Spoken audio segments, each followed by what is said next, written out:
Joe, what's going on? Oh, just a beautiful day in the neighborhood. Had the day off of school, got some stuff done. Right about he felt our pain, but I think he also wants us to feel pain as well. But he wants us to carry it and follow him. He wants us. He wants us to put it on him, and then follow him. You know. But does he really want us to feel pain? Yeah, because pain can be transformative. Pain, you know, yeah. Without pain, you can't. Pain is part of life, and when you start to run away from pain, then you might miss the best part of life. What actually that needs to be done in your life, you know. Pain is an indicator, you know. Look at this. So yeah. So deep.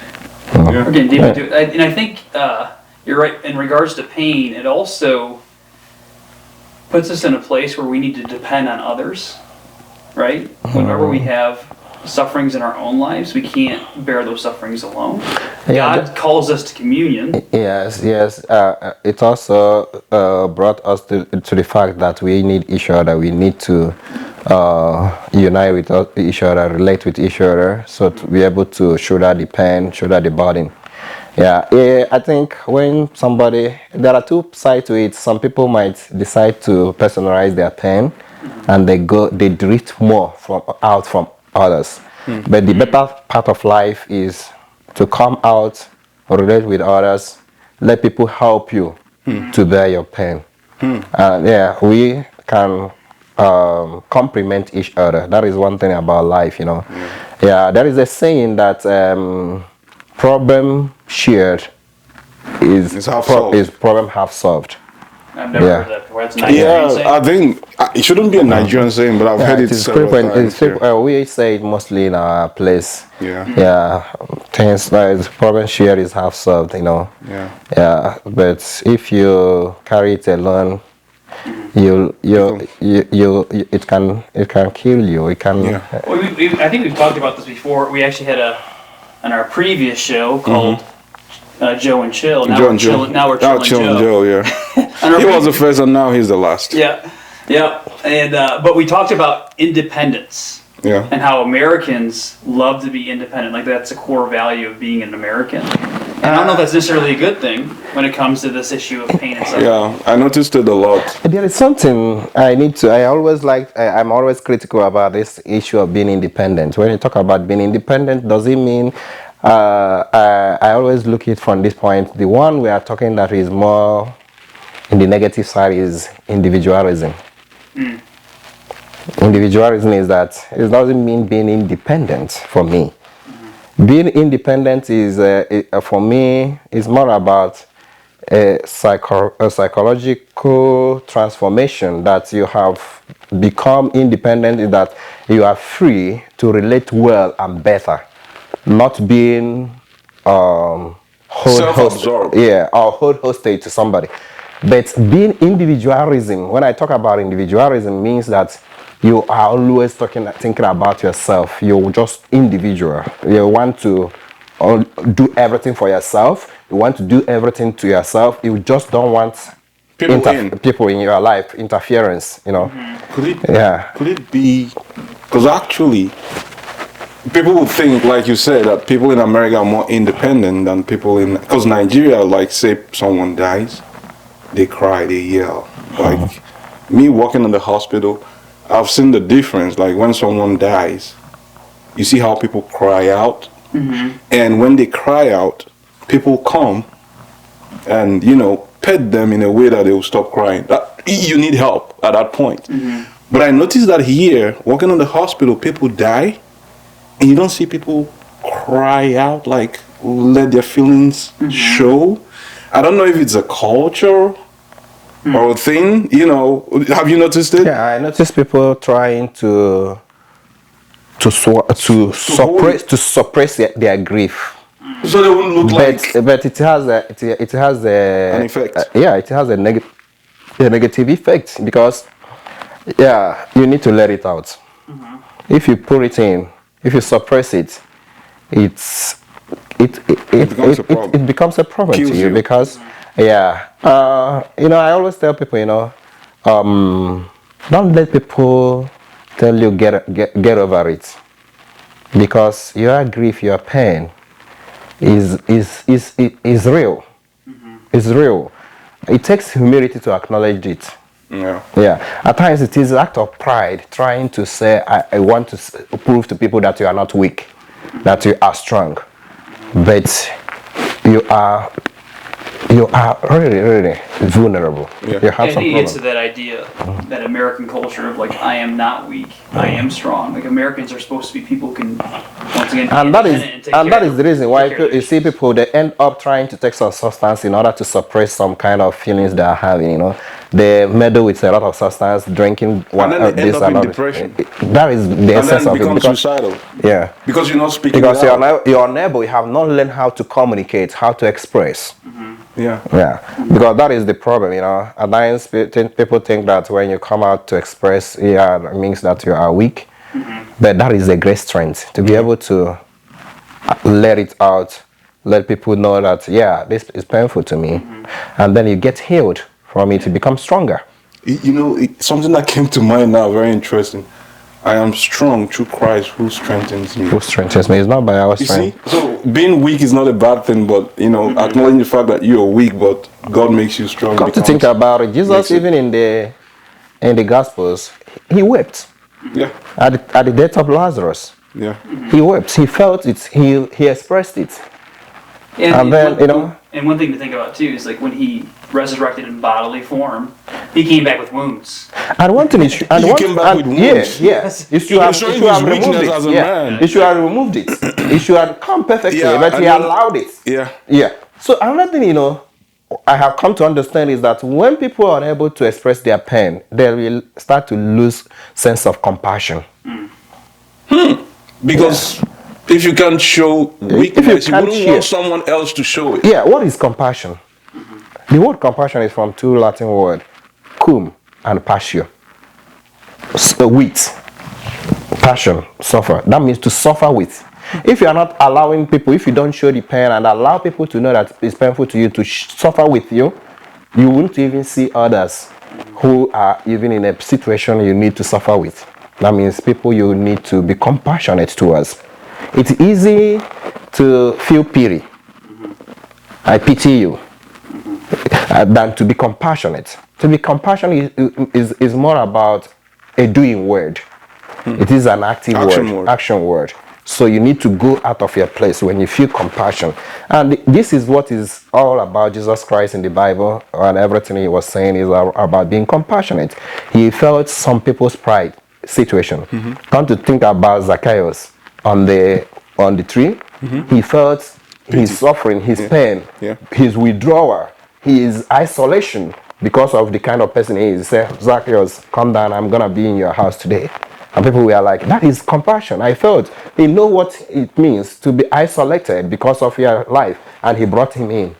And immediately he felt it and he opened up. Oh. Yes, I have done something bad. Wow. I want to let it out. I'm no longer comfortable with this kind of life, with this kind of thing I'm doing.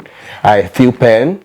Look at it, I'm giving up. Yeah. And I'm going to share everything I have with the poor and try to placate whatever I have done wrong. Wow. That's deep. Yeah, so do we need to introduce this guy across from us right now? Do you need to introduce Father Mike, like formally? Because we're getting, like I said, really deep. It's crazy, yeah. Actually, I wish, our podcast is like this, where we just talk. Yeah. Because I've come to realize that in talking like this, we get more relaxed and say things the way we want to say than being formal. Sometimes when you're formal, you're like trying to dot the T's and So no introduction is what of course there should be an introduction, but you know what I mean. Like in the beginning, if we just started, hey, Father Mike, So yeah, we have here today Father Mike Arinze, all the way from Nigeria. So okay, and we're going to talk about names. So I've always called, like, to other people, I always refer to you as Father Mike Anabagu. Is that a problem? Can we just correct? Can I get you to do this well? Just give me. Can you call that last name again? Can you spell it? So I think it's spelled. So that's how I pronounce it, Anabagu. Okay. A. Hey, if you're a Nigerian, say something about what this guy is doing here. Okay? So ANA, BOG, AOU. No, okay. The name is ANAGB. You know, the letter G and B is a letter in our alphabet. Yeah, G and B are yeah. together. Yeah, together is a letter in our alphabet. So GB is pronounced we. Say B. We, We. Dude. we, Real good. B. G and B. we. We. Okay. B. We. B. So anabo go. So G And B. B O G U. So anabo go. Dog. And a ball. Great. And You- I think that's you where are people right. have. Yeah. That's where people have problems Yes, with the names. they convert it 'Cause into one exactly. as B. They try to like 'cause the Igbo letters. They have some that are like two consonants, right? Yeah, like there are more GB, of consonants. Yeah. CH. You know, like chill, like chiluka. CH. You know, I think people start struggling here when they have to like bring those two. Yeah, the sounds are Letters different. together. The sounds are quite different from Yeah. whatever you are familiar with. Yeah. So yeah, but one thing I want to do is to appreciate you making efforts. No, he did. He did wonderful. Actually, he tried. Yeah. And a block go. Great. Is that Actually, I think you're saying it right, but with an American accent. Accent, that is the right? only thing, yeah. Yeah, and that's what I get worried when people call my full name. You know, You know, one of the mistakes I made when I came here newly is to accept to be called Father Mike. I would have insisted that I should be called Father Arinze. Arinze. So that's why Arinze Chukwu, not even know the Arinze. you know, that is not the full name. Is Arinze Chukwu. Why I would have done that is for people to appreciate. You know, I went to one of the schools. Yeah, that was St. Charles, and I asked the students to pronounce my last name, and they struggled with it. I told them, okay, look at it this way. I want you to know that I came from another culture, from another environment with a different accent, and I'm here trying to pronounce your names correctly, struggling to make sure that I made efforts so that you'll be able to hear what I'm saying. Yeah. So why I'm saying this is that for us to appreciate ourselves, each other, not always to point out the accents or whatever, but to pay attention, give an attention to that person because he's making efforts to communicate to you. It's not easy. Yeah. Yeah. So that is always the problem. Yeah. Most of the times they will bring names to me and I'll be struggling to pronounce it. Yeah. As at times it's not even the way it is written. You have to, because in America there are a lot of diversity. Yeah. There are some names that are German in nature. There are those that are Italian in nature, Spanish, French, and different kinds of ways of pronouncing it. Yeah. Because these people have been integrated here. You all have lived with them for a long time. It is easy for people to pronounce those names and they become familiar to it. But mine coming from a different thing that is not familiar with you, you will find it difficult to pronounce. Yeah. And myself not living here for a while, those names sounds foreign to Yeah. me. American is definitely a salad bowl of different cultures. And yeah, you're right. We're used to all those other nationalities. One nationality we're not used to is Nigerian culture.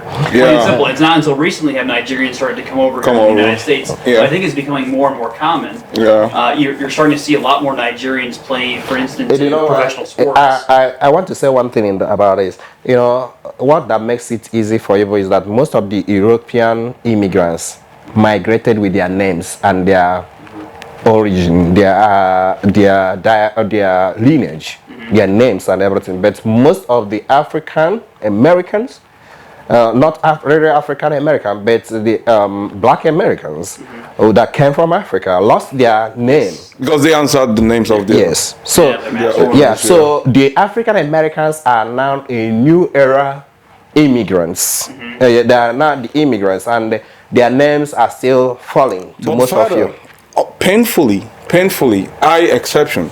Painfully, a lot of people who come from Africa try to blend the in. problem that And it's a shame, you know, Yeah. because I've come to realize that even those African Americans, you know, descendants of, you know, I hate the word slave, but yeah, that's what it is, who lost their name, you know, now they want to connect to their culture. Like, they want to connect to Africa. You know, but then when I see people who travel from Africa, Nigeria, come over here and subdue their culture, their local names and bring up, the middle name, which are like English kind of name. That is the problem because some people say, It scares can't me. think about it. Let me just use you. Yeah. Sorry that I'm gonna confront you. Yeah. Now you are not happy with the way people moderate my name. Moderate your name or mother your name. Yeah. And then you want to make it easy for them. Okay. Because we try to pacify people. No. Sorry, I'm coming. I know that it's not exactly what, because in your children's name I can see that they maintained it. Yeah. But look at it, you allow them to call you by a simple way, at least chill.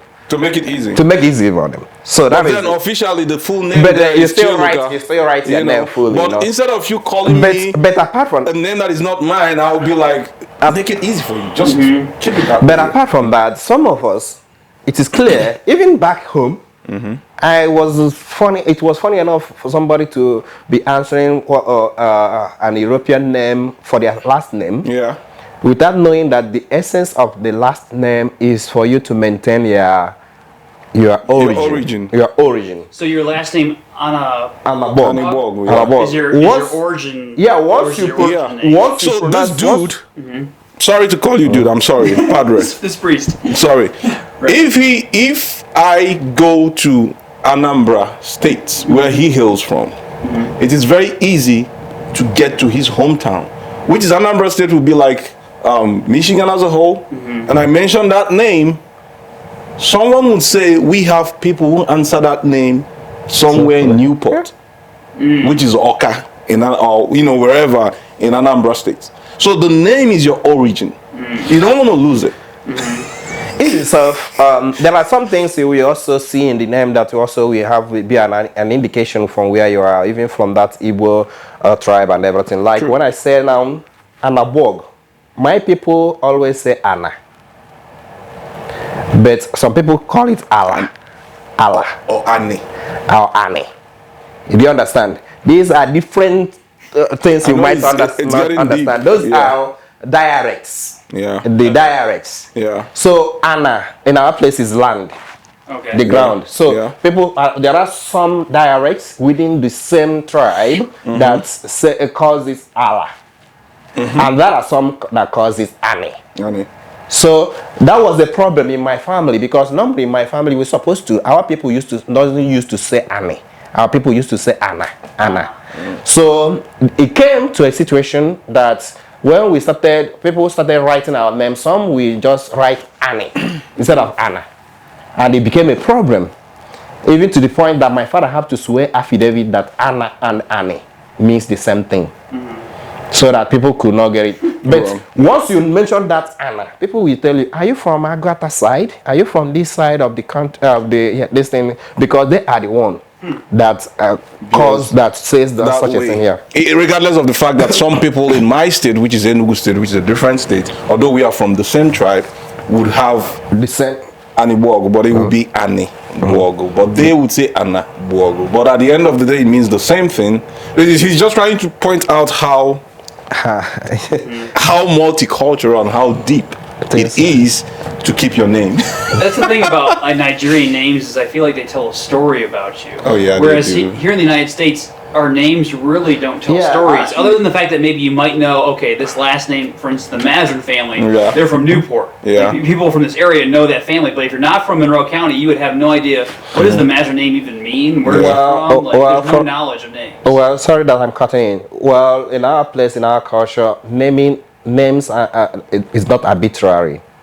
Isn't that what? It's not an arbitrary thing. It is not arbitrary in the sense it's not something you just speak anyhow, because our people believe that word has power. So they attach a lot of meaning to words, to name. They believe also that the name you are given also is capable of influencing your behavior, your way of life. There are times, people change their name, say that this name, it seems like this name is following me, is distracting me, or whatever, And people try to disassociate themselves even from some names.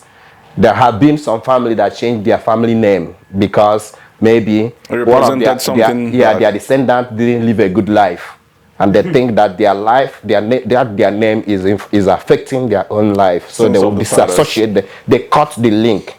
Wow. Yeah. So our people are very careful about naming and how about things about it. There are almost 4 ways, things that influences our people in naming. There is a what I call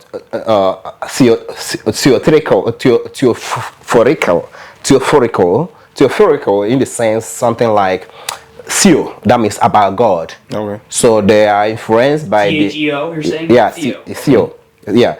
So they are influenced by inspiration, maybe some attributes of God, like my name Arinze could be yeah, something that has to do Arinze with Chukwu's God. thanks be to It's God. like appreciating God. Arinze Chukwu is your first name technically in Nigeria. Yeah, it's my middle name everywhere. You know, it's my Wait, it's hold my on. Is it your first name in Nigeria though?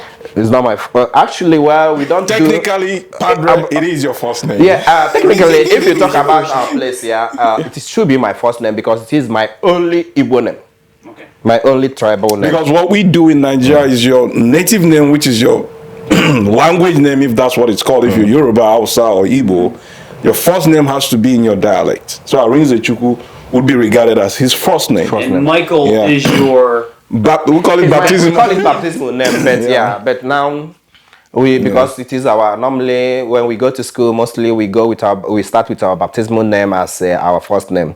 okay. Yeah, that is always at times the problem. Some people doesn't do that. But Like Padre, him, I think it's a choice though. It's a choice, Yeah. but normally when you bring your baptismal card to register for school, depending on the school, more especially mission school, they start with the baptismal name as your first name, and then your tribal name becomes your middle name, and then your surname the becomes the surname last name. becomes the last name. Yeah. Do you think that's good? Well, it is something that needs to be reviewed depending on people's taste. But I so much believe I value my baptismal name to some extent, and I don't joke with my tribal name because it gives me my identity. Yeah. I don't believe the fact that people should just answer English name all through. Why I value my baptismal name is that I'm attached to my baptismal name because what baptism stands for me is different from what my tribal name stands for me. The baptismal name brings me into the fact that I'm a Christian. It gives me my Christian identity, and also it also attached me to a Body saint. of Christ. Not the butterfly, to a saint. The body of Christ. The body of Christ, thank you. To a saint, to sainthood, and different, that is what it means for me, So apart from that, my tribal name has a circumstance, and that is another thing I need to say. Another reason why people are named in my place, apart from God's name, circumstance, the circumstance that's surrounding your birth also influences your naming. Also, the lineage where you come from also influences can as well be a reason for your name. And also virtue that your people want to uphold or wants you to uphold or to bring virtue also can be part of what that influences question, somebody's name. I'm obviously the godfather to Baby Chill. Chiluka. So is Chiloka. I'm his godfather. He's named after me baptismally, Joseph. So if he was back in school in Nigeria at a Catholic school, they would call him Joseph. Technically, Depending unless if the parents make it emphatic, make it clear that I want him to go. I want this one to go as their first name. So normally in our Catholic schools or mission schools, we always value the baptismal name and the last name mostly. But you have to stand up. Some people decide to choose their middle name, their Igbo name as their. But you need to begin that from onset so that there will be some kind of consistency in your certificate. Because here, the only thing that the first identification you have in our place is always the baptismal card, not the birth certificate. or social security. Not social security or birth certificate, Because even at birth, some births you don't even have the real name of the baby. Yeah, but I don't think it's like if people go with the name before the birth. You name the child before he's born. Yeah. But, so I wanted to. So I don't know if you remember when you guys came and enrolled at MCS for the first time. Yeah. And you were going to give them your kids' baptismal names to call them by. I think it was like Edwin. It was like Frederick. And what was the third? You have Edric, Frederick, Derek. Derek. Okay, so those were the three names. And I was like, why don't you just call them by their Nigerian names? Because you were going in there, enrolling them, enlisting them with kind of, I think they're those are those baptismal names? No, I don't think I ever made that first. No. Okay. No. Right from time get-go, I've always had it in mind that I want those kids to have that connection to where I come from. I think this guy's misremembering, because I remember very clearly at MCS really? at St. Michael's walking with you into the school the very first time. Let me ask you. In your secondary school, what was your first name? Oh, well, in primary school it was Chiluka. I mean, my first name all through is Chiluka. You know, and I was Chiluka right from, till I got to secondary school, and I'm like, let me try out my middle name, and then I started answering Venachi. Is there any discrepancy in your certificate? Does it affect your certificate? No, never. Because I was, it flows that way. Well, it's okay. Well, normally that is one thing we inherited, because maybe through the missionaries or thereabouts, and it came to the point where I felt so bad for some of people that are so keen about trying to identify with English name. To some extent, there are some families you will see that already their surname, somebody will be answering Simon as their last name. I said, you are losing it. It's not proper. Yeah. Because the last name must situate you somewhere. It must give you it must lead you to your lineage. It must have an attachment.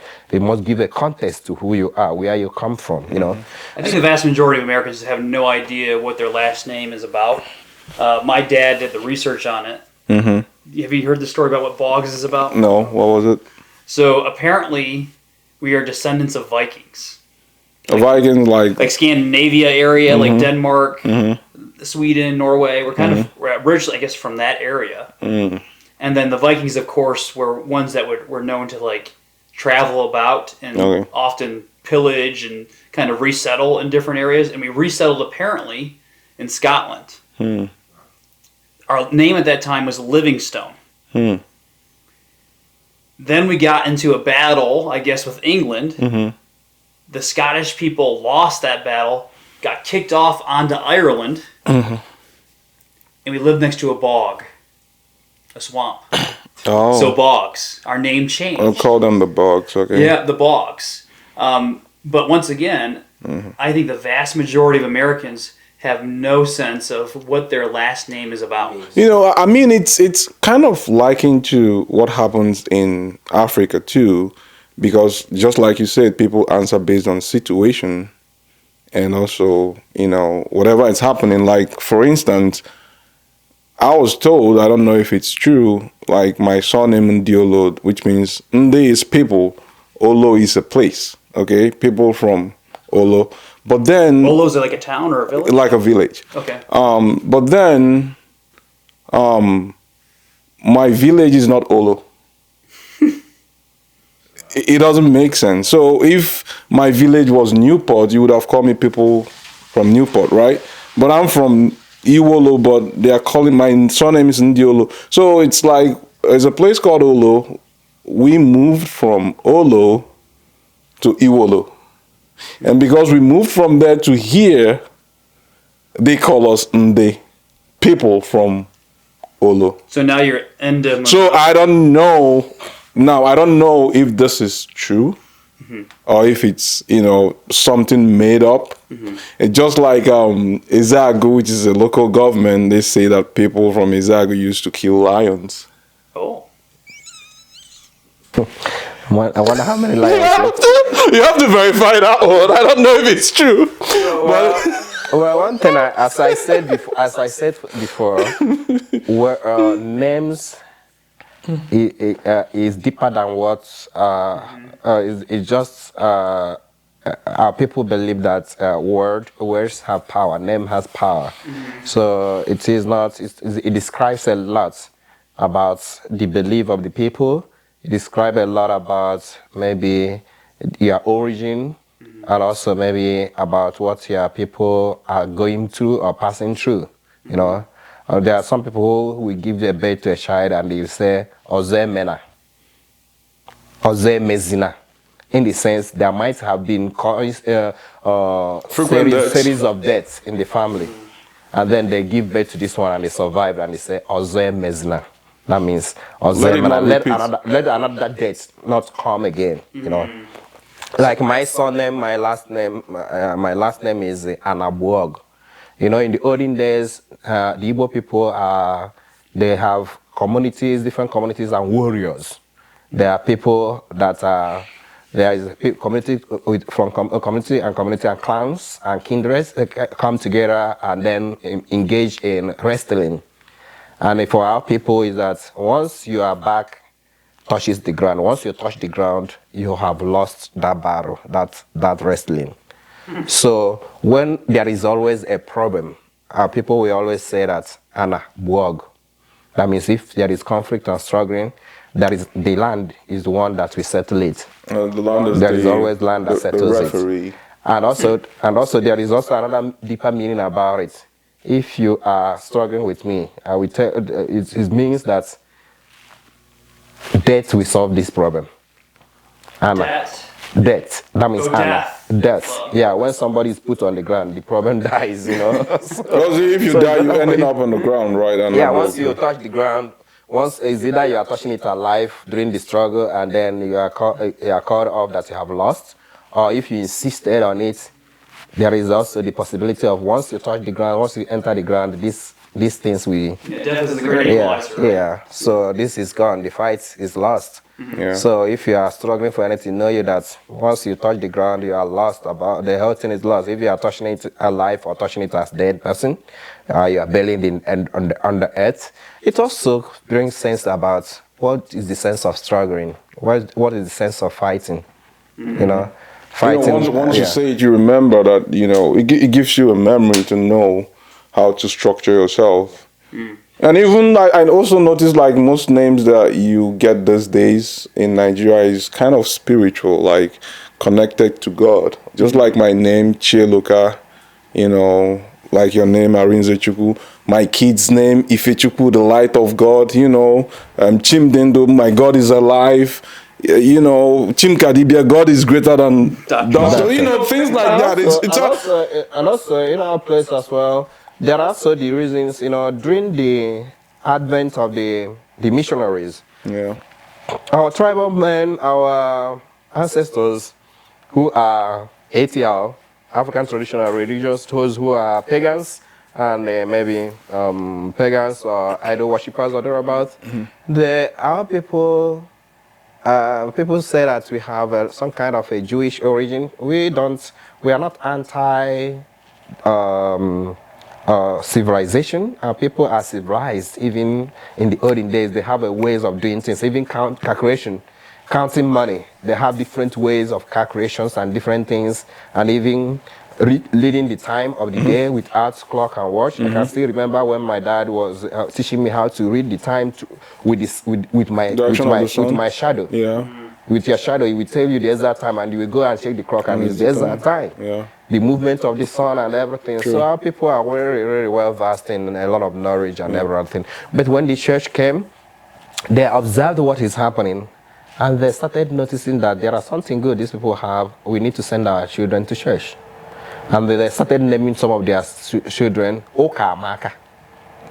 That means Okamaka, that means the church is good. Yeah. Because they have something in the church that these people are not actually,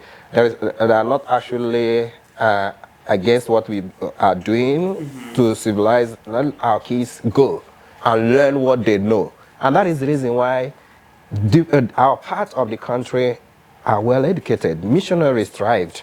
And then the colonial master had a lot of problems because our people hate exploitation. They fought, but the missionaries came with schools, hospital, and church. So it came with three things. But there was business attached to it, Padre. Mostly people, one thing you don't know is that, you know... Which I think is the problem Nigeria have today. Look, there is difference between... Let's say the truth, Padre. Let me establish something here. There are different things between missionaries and the colonial masters who came with business interests. They are different people. And that is what people have not tried to separate. Yeah. The missionaries came Irish missionaries were going home to their places, getting things and building hospital for us, sending our kids to school without any attachment to it. Come to think about during the Biafran War, the Nigerian Biafran War, who are the people who supported the Biafrans? The Irish missionaries, priests, they went home and they were getting relief and they were dodging the airspace, air distance blockage and everything, taking their life. I could remember what my mom told me because about one of the pilots that came in and landed the plane and died in the landing because there was no good runway. And people were rushing to get the reliefs, but the person died there. So many of the missionaries died on the coast, but they didn't come. I thought you were talking about Irish. I thought Nigeria was an English colony. That is one thing. I think they all came. That is another thing you should know. Yeah. When we are talking about separating the colonial masters and the missionaries, that is where we need to put is a British colony, and whatever, but the Irish. You know, Britain, and I don't know, Ireland and Britain, whether there are different kingdoms, but, you know, they're all I in wouldn't Europe, know yeah. how they mingle and everything. That's a really bizarre combination because Irish people hate the British. They've always had a long-standing issue. rivalry, so it's interesting that both the British and the Irish came to Nigeria. I'm not deep about that, but what I know is that the missionaries that came to more especially the eastern part, because they arrived in Onisha and thereabouts, the eastern part of the country, are Irish. Sounds like a good research project. Yeah. I think you can do justice to that. Are Irish. But the Columbus and these things that say that they discovered Nigeria, Africa and or whatever with their whatever they think they're talking about, I don't know them. So, you know, Africa has been bastardized in the country, in the whole world. Like the world make Africa look like they know nothing. Like, how can you say you discovered a river in Africa? Like, you come from Europe, you come to Africa, you come to Nigeria, you say you discovered a river, and you name the river. Can you make that make sense to me? The analogy would be like you coming to the United States and discovering Walmart. I'm going to name Walmart. Thank you. Someone made it as a joke, and you know, went somewhere and say he's an African. He went to, I think in England, he said, I just discovered this church. That, you know, it's a long talk, but I think we were not gonna go into that today. Well, hey, I think do more. time is almost. It's okay. Let's try to do this again. I think we need to have a conversation about mission work. Yeah. What it means to be a missionary. Yeah. Does that sound like a good conversation for next time? I think we can do for another time. Like talking about the missionary work of people in Nigeria. You can talk more about that. And what it should be too. Because I kind of realize, like, people thinking about Reverend Fathers, you guys sacrifice a lot. They don't get married. They don't have nothing to themselves, you know. But looking at what we see these days, most people get into the religious life just because they want to make money. You know. I don't know. Who's doing that around here? There's a lot of. I guess in the Catholic Church. That's what I'm saying. Not in the Catholic Church. No, not in the Catholic Church. I'm saying, but other places you see it happen. Okay. Not in the Catholic Church. Well, whatever be the case, I believe that some people at times come with ulterior motive, but it will not stay long before you have to start seeing it manifest. Yeah, it will show, definitely. In different things people do in life, at times people have their ulterior motive. Some people, you know, there was someone who was saying that at times you don't think that people are completely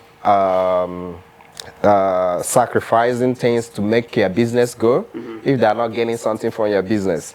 At times, some people come into your business and they come into something with some ulterior motive, what they want to gain. But it depends on what you want to gain. Some want to gain in the church salvation. Some want to gain maybe material things. You know, it shows. I spend on even, you know, this like the gospel of prosperity that is going on now shows you that many people are not coming to church in order just to know God and to get a spiritual well-being, but some are trying to let God prove himself to them by make them a millionaire by manifesting in their material needs. Well, there's no ulterior motive here with this podcast, right? We're just trying. Actually, we're here to rub minds and get better as men. You know, Exactly, amen. yeah. At the Iron end of the sharpens day, iron. to the glory of I don't God. know what we are gonna talk. I won't agree. We told you. Honestly, I think this podcast is gonna be different. You know, This one has no agenda. like I said, you're gonna come again. We let the Okay. spirit move. So, like I said, this is intro. Okay. We want you to get to know us. Mm-hmm.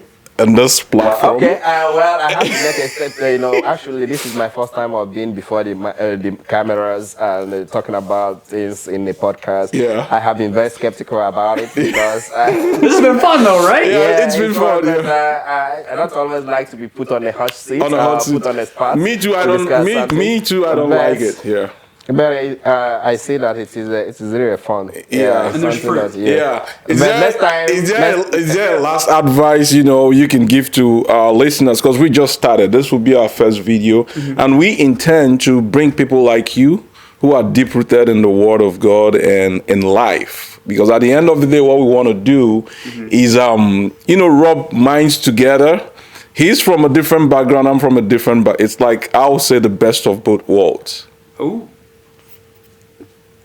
Yeah, and then the best of both worlds in Jesus, okay? Amen. Sitting here with our guest who's from a different background, we rub minds together. At the end of the day, it's for us to get better, our guests to get better, and our followers or watchers to get better. You know, we'll talk about spiritual lives, we'll talk about religious life, we'll talk about social life, family, everything, bring it all together, and yeah. So we get better. So do you have a final word for? Well, the final word, or rather, the final thing I have to say, especially concerning this era of both podcasts and the different kind of media, these things that are in social media, is a time people always have to present things that has context. Yeah. And that is the reason why I must appreciate people taking the initiative of doing this. When we talk about contest, it's something that we motivate people to be better, not just to get followers or get likes and every other thing. At times, people put a lot of things out there in order just for people to come and like them and they get clout, but it doesn't make any sense.